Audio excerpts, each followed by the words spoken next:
नमस्कार. मी भाऊ तोरसेकर. तुम्ही बघत आहात प्रतिपक्ष. मित्रांनो, ज्या प्रकारे बातम्यांचं काय ते गुऱ्हाळ घातलं जातं. काल परवा एक पत्र भाजपचे नेते आणि माजी लोकसभा सदस्य किरीट सोमय्या यांनी आपले प्रदेशाध्यक्ष म्हणजे भाजपचे प्रदेशाध्यक्ष चंद्रशेखर बावनकुळे यांना पाठवलं.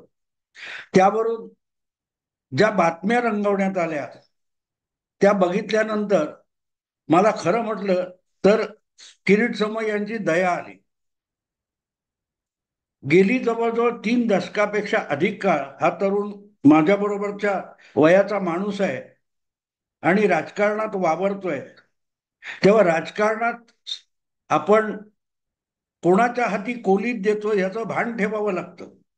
खरोखरच आपल्याला लंका पेटवायची आहे का, तर गोष्ट वेगळी असते. पण लंका पेटवायची नसेल आणि आपल्या कृतीमधून काही साध्य करायचं असेल तर अतिशय सावधपणे पावलं उचलावी लागतात. किरीट सोमय्या यांना उतावळेपणातून याचं भान कधीच राहिलं नाही, कधीच राहिलं नाही. आणि त्याचंही कारण असतं मित्रांनो. जेव्हा कोवळ्या वयामध्ये अनुभव गाठीशी नसताना आणि राजकीय प्रगल्भता आली नसताना तुम्हाला जर महत्वाच्या पदावर नेमणूक मिळाली आणि अधिकार मिळाला की त्या अधिकाराचं गांभीर्य कळायला वेळ लागतो. मला आठवतं त्याप्रमाणे 1995 मध्ये 29 वर्षापूर्वी किरीट सोमय्या हे आमदार झाले. ज्यावेळेला शिवसेना भाजप सत्तेत आली तेव्हा त्यांनी मशागत न केलेला मतदारसंघ हा त्यांच्या वाट्याला आला होता. आणि मी त्यावेळेला किरीट सोमय्या यांना भाजपने उमेदवारी दिली यासाठी नव्हे तर एका प्रमुख चांगल्या आणि दीर्घकाल मेहनत केलेल्या कार्यकर्त्यावर अन्याय झाला म्हणून किरीट सोमय्यांच्या उमेदवारीवर हल्ला चढवला होता. आमच्या गिरणगाव, मध्य मुंबई, दक्षिण मुंबई या परिसरामध्ये लोकसभा, विधानसभा, महापालिका अशा निवडणुका लढवून जनसंघाच्या नावावर सातत्याने पराभूत होणारे संघाचे स्वयंसेवक वामनराव परब हे पुढे मुलुंडला राहायला गेले आणि 90 साली वामनराव परब हे मुलुंड मधून भारतीय जनता पक्षाचे आमदार झालेले होते. या माणसाने इतकी मेहनत केली असताना वामनराव परबांना वगळून एकदम कोवळ्या वयातल्या अननुभवी असलेल्या किरीट सोमय्यांना जेव्हा भाजपने उमेदवारी दिली त्यावर मी मुद्दाम टीका केली होती की तुम्ही एका मेहनती कार्यकर्त्याला आयुष्यभर राबल्यानंतर त्यांनी मशागत केलेला मतदारसंघाचा घास त्याच्या तोंडातून काढून घेत आहे. आणि म्हणून मी किरीट सोमय्यावर टीका केली नव्हती तर भाजपवर टीका केली. त्याच्या आधी अर्थातच मला वाटतं 85च्या निवडणुकीत किरीट सोमय्या ऑपेरा हाऊस मधून निवडणूक लढवून पराभूत झालेले होते विधानसभेचे. नंतरच्या काळात ते मुलुंडला गेले राहायला आणि मुलुंडला त्यांना पक्षाने तिकीट दिलं. पण ते कुठल्याही मशागत न केलेल्या मतदारसंघात, जसं आदित्य ठाकरे आपण बघतो, आदित्य ठाकरे जिथे वास्तव्य करतात आणि त्यांच्या 3 पिढ्यांनी तिथे वास्तव्य केलंय त्या वांद्रे पूर्व मतदारसंघात आदित्य ठाकरेंनी विधानसभा निवडणूक लढवण्याची हिंमत केली नाही. त्यासाठी अतिशय सुरक्षित मतदारसंघ निवडला जिथे दत्ता नलावडे यांच्यासारख्यांनी दीर्घकाळ मेहनत करून तो मतदारसंघ तयार केला होता. पुढल्या काळात मतदारसंघाची रचना बदलली तर सुनील शिंदे या नगरसेवक शाखा प्रमुख पदापासून सरकत गेलेल्या कार्यकर्त्याने लागोपाठ 2दा तो मतदारसंघ जिंकून दाखवला. अशा मतदारसंघात आदित्य ठाकरे आयते जाऊन पोहोचले आणि तो सुद्धा त्यांना सुरक्षित वाटत नव्हता. म्हणून सुनील शिंदे यांच्या विरोधात पराभूत झालेल्या उमेदवाराला सुद्धा शिवसेनेत घेऊन तो मतदारसंघ अधिक सुरक्षित करण्यात आला आणि त्याचे परिणाम आपण बघतोय. आदित्य ठाकरे आमदार झाले आणि शिवसेनाच कशी रसातळाला गेली हे आपण बघतोय. ज्या प्रकारची वक्तव्य आणि मुक्ताफळं हा तरुण नेता रोजच्या रोज उधळत असतो, त्याला संघटना किती हजारो कार्यकर्त्यांच्या अखंड मेहनतीतून आणि 2-2, 3-3 पिढ्यांच्या परिश्रमातून उभी राहते याची माहिती नसते, किंमत नसते. म्हणून तो बापाची प्रॉपर्टी असल्यासारखी ती सगळी संघटना उधळून टाकत असतो. हा जो धडा आपल्याला आदित्य ठाकरे सध्या शिकवतायत, तशीच काहीशी अवस्था किरीट सोमय्या यांची म्हणतायत. कोवळ्या वयामध्ये त्यांना आमदार होता आलं, मुंबई भाजपचं अध्यक्षपद भूषवता आलं. त्यांच्या संघटन कौशल्याबद्दल किंवा धडपडीबद्दल माझी तक्रार नाहीये, आहेत ते मेहनती. पण त्यांच्यासारखे अनेक कार्यकर्ते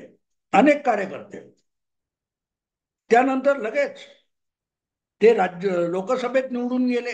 लोकसभेची उमेदवारी त्यांना मिळाली. या इतक्या सहजगत्या जेव्हा गोष्टी मिळत जातात, तेव्हा संघटना, मेहनत यापेक्षाही आपण कर्तबगार आहोत यावर जास्त विश्वास बसायला लागतो आणि त्या आपल्या कर्तबगारी समोर पक्ष दुय्यम आहे, छोटा आहे असं वाटायला लागतो. शिवाय जसं आदित्य ठाकरे आपण बघतो, ते अखंड उथळ बडबड करतात. किरीट सोमय्या हे काही प्रमाणात पुराव्यासकट बोलत असले तरी ते जो एक नाटक उभं करतात, त्याची राजकारणात आवश्यकता आहे का याचा विचार करायला पाहिजे. आज जी त्यांची नाराजी आहे, लागोपाठ 2 निवडणुका म्हणजे 2019 आणि 2024 त्यांना लोकसभेचं ईशान्य मुंबईतलं तिकीट नाकारलं गेलं. अर्थात 2019 मध्ये शिवसेना भाजप युती होती आणि संजय राऊत किंवा त्यांचे बंधू आणि एकूण शिवसेनेने किरीट सोमय्यांना आक्षेप घेतला होता आणि तो आक्षेप ऐन निवडणुकीच्या काळातला नव्हता. हे सुद्धा किरीट सोमय्यांनी आपल्या त्या पत्रामध्ये, नाराजी पत्रामध्ये सांगितलेलं आहे. जेव्हा फेब्रुवारी 2019 मध्ये तुटलेली शिवसेना भाजप युती नव्याने जुळवायचा प्रयत्न अमित शहानी केला. त्यासाठी मातोश्रीपर्यंत अमित शहा गेले.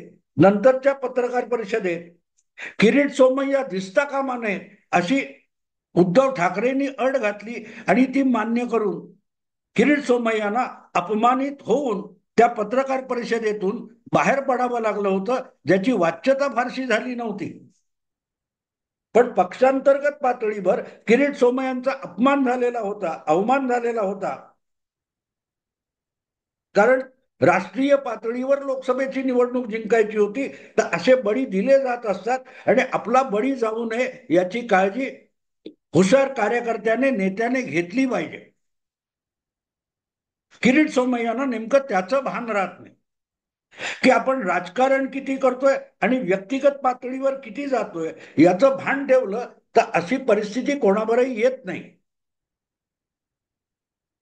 आणि इथेच गडबड होऊन गेली.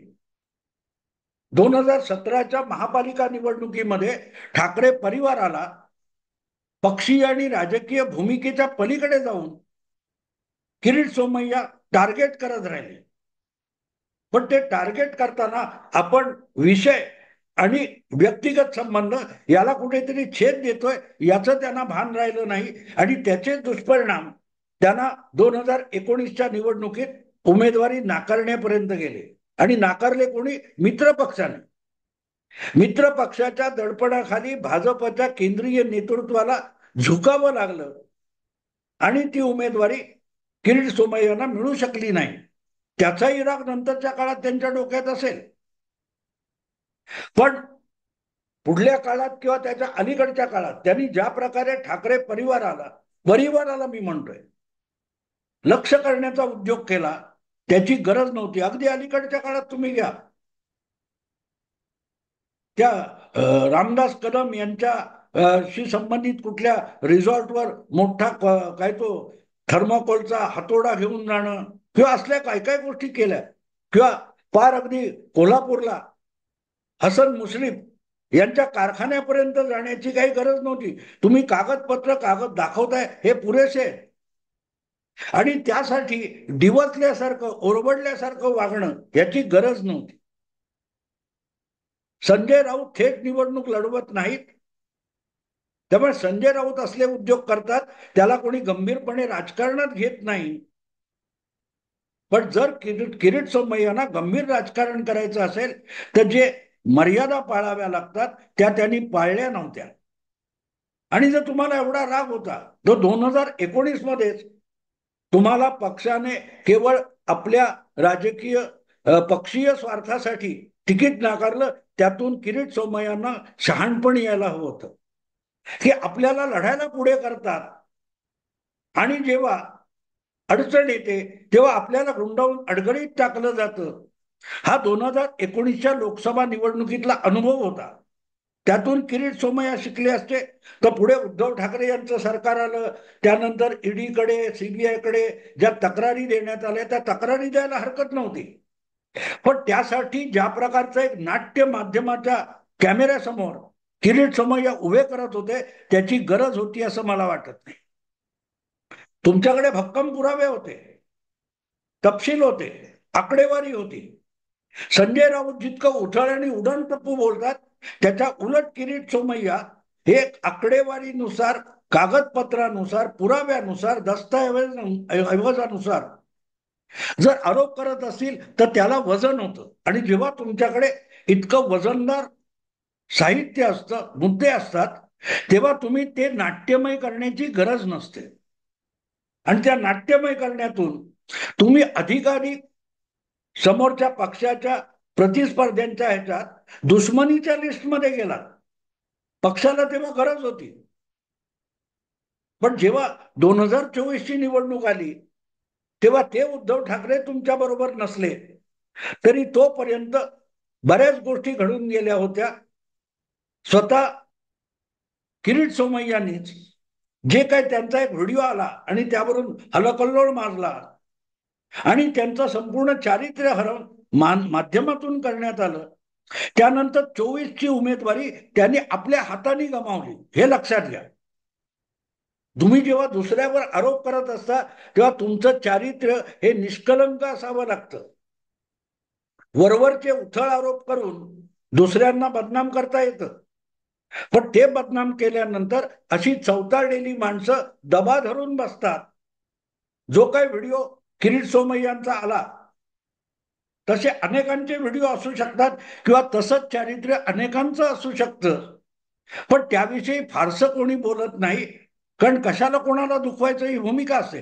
पण किरीट सोमय्यांनी इतकं दुखवलं त्याच्यात अगदी उघडपणे उद्धव ठाकरे यांचे निकटवर्ती अनिल परब यांच्या सहकार्याच्या चॅनेलवर ते जास्त रंगवून दाखवण्यात आलं, पेटवण्यात आलं.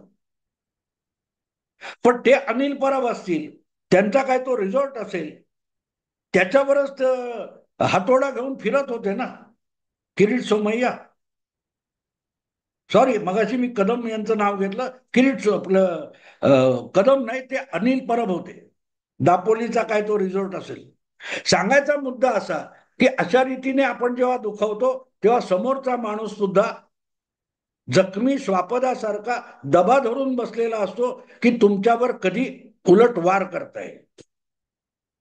आणि मग अशा लोकांनीच किरीट सोमय्याच्या चारित्र्याच्या चिंधड्या करून टाकल्या. तो जो काही व्हिडिओ आहे, एक गोष्ट सरळ आहे, ज्या कोणा महिलेशी संबंधित तो विषय होता ती महिला किरीट सोमय्याला सापळ्यात अडकवण्यासाठीच पुढे केलेली होती. हे सगळं आपलं चरित्र आपणच किरीट सोमय्यांनी गमावलं. ते कायद्याच्या चौकटीत तुम्ही एखाद्या गोष्टीला गुन्हा ठरवू शकणार नाही, पण जेव्हा तुम्ही सार्वजनिक जीवनात असता तेव्हा तुम्हाला आपलं चारित्र्य जपावं लागतं. अमेरिकेचे अध्यक्ष बिल क्लिंटन तुम्हाला माहिती आहे, अमेरिका या असल्या काय त्या लैंगिक आणि अशा बाबतीत खूप अति स्वैराचार करणारं राष्ट्र आहे, समाज आहे. पण तिथे सार्वजनिक पदावर वावरणारी जी माणसं आहेत, राष्ट्राध्यक्ष असतील, गव्हर्नर असतील, काँग्रेसमन असतील, संसद सदस्य असतील, त्यांना आपलं चारित्र्य जपावं लागतं. कारण लोक भिंग घेऊन तुमच्याकडे बघत असतात. मग समाजात हे सगळं चालतं असं म्हणून त्यांची सुटका नसते. बिल क्लिंटन यांची इम्पिचमेंट किती गळ्याशी आली होती त्या काय ते मोनिका लोइन्स्की प्रकरणी आपल्याला माहिती आहे. आणि म्हणून मला असं वाटतं की ज्या वेळेला महाविकास आघाडीतले किंवा शिवसेना उद्धव ठाकरेंच्या निकटवर्तीयांची लक्तरं जेव्हा किरीट सोमय्या काढत होते तेव्हा त्यांनी आपल्या प्रत्येक गोष्टीमध्ये ही सावधानता बाळगायला पाहिजे होती की आपली शेपूट कुठच्या तरी पिंजऱ्यात चिमट्यात अडकणार नाही. एकदा ते केल्यानंतर मग तुमच्यासमोर काय पर्याय? आणि म्हणूनच 2024 मध्ये शिवसेना किरीट सोमय्यांची उमेदवारी अडवू शकत नव्हती, पण त्याच्या आधी किरीट सोमय्यांनी त्या व्हिडिओच्या रूपाने आपल्या विरोधकांसाठी पक्षातल्या असो किंवा बाहेरच्या असो त्यांच्या हाती कोलीत दिलेलं होतं.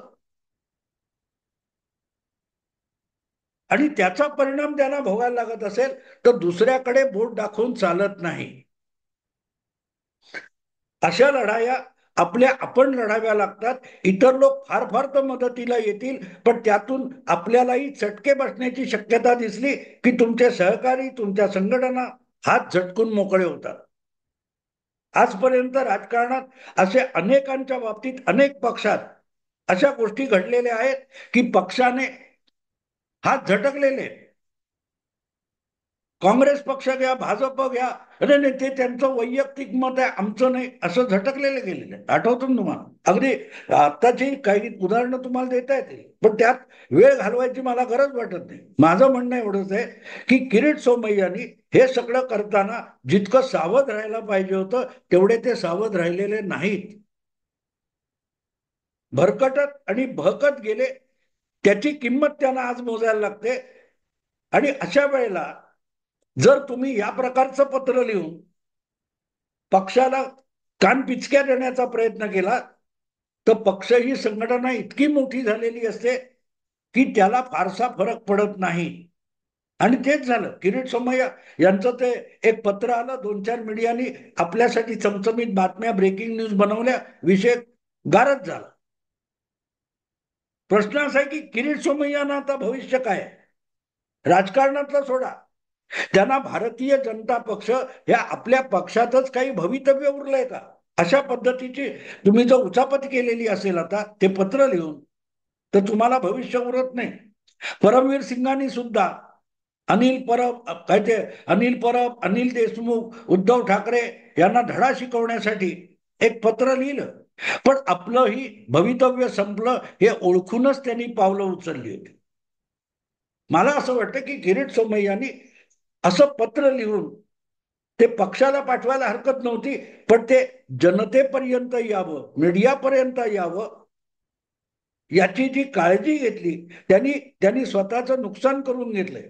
आणि मला असं वाटतं की आज किरीट सोमय्यांसाठी राजकारणात भविष्य असेल तर ते उबाठा शिवसेनेकडे आहे. आधीच उबाठा शिवसेनेकडे संजय राऊत यांच्यासारखा एक प्रवक्ता आहे. त्याच्या जोडीला किरीट सोमय्यांसारखा प्रवक्ता उबाठा शिवसेनेला मिळाला तर मग किरीट सोमय्या यांना भाजप नेतृत्वावर यशस्वीरित्या सूड उगवता येईल. की आम्हाला वापरून फेकून देता का? आता बघा मी तुमचं काय करतो. आणि हे झालेलं आहे, तुम्ही बघितलेलं आहे. अगदी या पक्षातले त्या पक्षात गेलेत. गेल्या लोकसभा निवडणुकीपूर्वी अनेक जण तो रोहन वर्मा कोणतरी किंवा गौरव वल्लभ असे अनेक काँग्रेसचे प्रवक्ते हे भाजपत येऊन भाजपचे प्रवक्ते झाले आणि काँग्रेसचे धिंडवडे काढत असतात. खरोखरच किरीट सोमय्यांना पक्षाला आणि पक्ष नेतृत्वाला धडा शिकवायचा असेल तर त्यांनी आता गमावण्यासारखं काही नाही, म्हणून सरळ उबाठा शिवसेनेत प्रवेश करावा आणि धडाडणारी तोफ तुमची ही भाजपच्या रोखाने चालवावी, भाजपच्या रोखाने चालू. आणि उद्धव ठाकरे यांच्यासाठी ती जमेची बाजू असेल. सुषमा अंधारे आहेत, संजय राऊत आहेत, त्यांच्या मदतीला किरीट सोमय्या, म्हणजे बघायला नको, मजा येऊन जाईल. माध्यमांची तर चंगळ होईल. मला असं वाटतं की किरीट सोमय्यांना खरोखरच पक्ष नेतृत्वाला किंवा राजकारणात आपलं अस्तित्व टिकवायला काही करायचं असेल तर त्यांनी हे धाडसी पाऊल जरूर उचलावं. नसेल आणि आपल्याच पक्षात आपलं भविष्य शोधायचं असेल तर काही काळ हायबरनेशन मध्ये जावं, सुप्तावस्थेत जावं, मागे पडावं. अभिषेक मनु सिंघवी हे त्यातलं मोठं उदाहरण आहे. असलंच एक ते सीडी प्रकरण झाल्यानंतर अभिषेक मनु सिंघवी जवळजवळ वर्षभर सार्वजनिक जीवनातून अज्ञातवासात गेले होते, परत जोशात आले. पण त्यासाठी उतावळेपणा सोडता आला पाहिजे, स्वभाव उतावळा असता कामा नये आणि समोरच्या परिस्थितीचा संपूर्ण अभ्यास करून काळजीपूर्वक एक एक पाऊल टाकावं लागतं. माध्यमात नाट्यमय काहीतरी करून नेतृत्व प्रस्थापित करता येत नाही. संघटनेला दबावाखाली आणता येत नाही. सगळे पुरावे देऊन सुद्धा किरीट सोमय्यांनी ज्यांच्या विरुद्ध आतापर्यंत आवाज उठवला त्यापैकी किती लोक राजकारणाच्या आयुष्यातून उठले? नाही उठलेत ना अजून तरी. मग ते अनिल परब असतील, संजय राऊत असतील, कोणते काय ते हसन मुश्रीफ असतील, यापैकी कोणाचंही काय झालेलं नाही, बिघडलेलं नाही. ते राजकारणात टिकू नये. पण आपल्या उतावळ्या स्वभावातून किरीट सोमय्यांनी स्वतःचं नको तितकं नुकसान करून घेतलं, स्वतःचं खूप नुकसान करून घेतलं. आणि मग त्यातून सावरणं पक्षात देखील त्यांच्यासाठी खूप अवघड आहे. या वयामध्ये आणखीन 5-7 वर्ष प्रतीक्षा करण्याइतकी वर्ष त्यांच्याकडे नाहीयेत, वेळ नाहीये. आणि म्हणून मग तडकाफडकी उबाटा शिवसेनेत जायला हरकत नाही, कारण त्यांनाही भविष्य नाहीये आणि उबाटा शिवसेनेलाही आता भविष्य नाहीये. पण हे कॉम्बिनेशन एक प्रभावी ठरू शकतं असं मला वाटतं. म्हणून तुमच्या समोर विषय मांडला. आवडला लाईक करा, शेअर करा, सबस्क्राईब करा. नमस्कार.